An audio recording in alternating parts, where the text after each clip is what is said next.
আসসালামু আলাইকুম, সবাই কেমন আছেন? আশা করি ভালো আছেন। সময় সুযোগ থাকলে সিলেট সাদা পাথর এসে ঘুরে যেতে পারেন। আমরা গোলাগঞ্জ কিন্তু গতকালকে রওনা দিচ্ছি, আজকে এসে পৌঁছে গেছি এবং খুব সুন্দর একটা পরিবেশ এই যে দেখতেছেন। আমাদের পাশে কিন্তু ইন্ডিয়া, চমৎকার একটা দৃশ্য। না আসলে আসলে কেউ বুঝতে পারবেন না, এটা কেউ মিস করবেন না। সময় সুযোগ থাকলে এসে ঘুরে যাবেন। আর দাওয়াত দিতে গেলে অবশ্যই খরচের ব্যাপার আমাদের এই যে পুরো খরচ কিন্তু আমার বড় ভাই যে ফরাদ ভাই কিন্তু বহন করছে। ওনার আপ্যায়নের কারণে কিন্তু আমরা আসতে পেরেছি, নাহলে কিন্তু আসা সম্ভব ছিল না। নেক্সট আমাদের নেক্সট প্ল্যান কি বলেন? নেক্সট প্ল্যান হলো এখান থেকে আমরা রাতারগুল যাব। রাতারগুল শেষ করে দুপুরে খাওয়া দাওয়া করে ইনশাআল্লাহ শ্রীমঙ্গল যাব। চা বাগান ঘুরবো।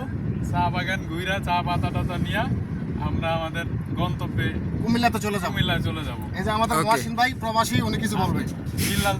বিল্লালের একটা আশা ছিল শাহপুরানে যাইবো, ফোন করছি যাওয়ার পথে যাবো, কিন্তু এটা আসার পথে হয়ে গেছে। নিয়ত করছি সঠিক, কাজ হচ্ছে সঠিক, মানে অপূর্ণতা নাই। আর আমাদের এই ট্যুরে আমাদের মহসিন ভাই কিছু বলবে। মহসিন বিদেশ চলে যাবে, মহসিন কিছু বলো যে আমরা আচ্ছা, আপাতত পাহাড় দেখাই একটু জনগণ রে ভিডিওতে আমরা হাঁটি একটু দেখা হাঁটেন, আমরা সামনে যান। পাহাড়ও দেখাইতেছি। পিছনে থাকলে আচ্ছা, আমরা যদি সবকিছু বলে দেওয়া লাগে এটা তো সমস্যা। আমরা কিছু বলতাম না কিন্তু হয়েছে না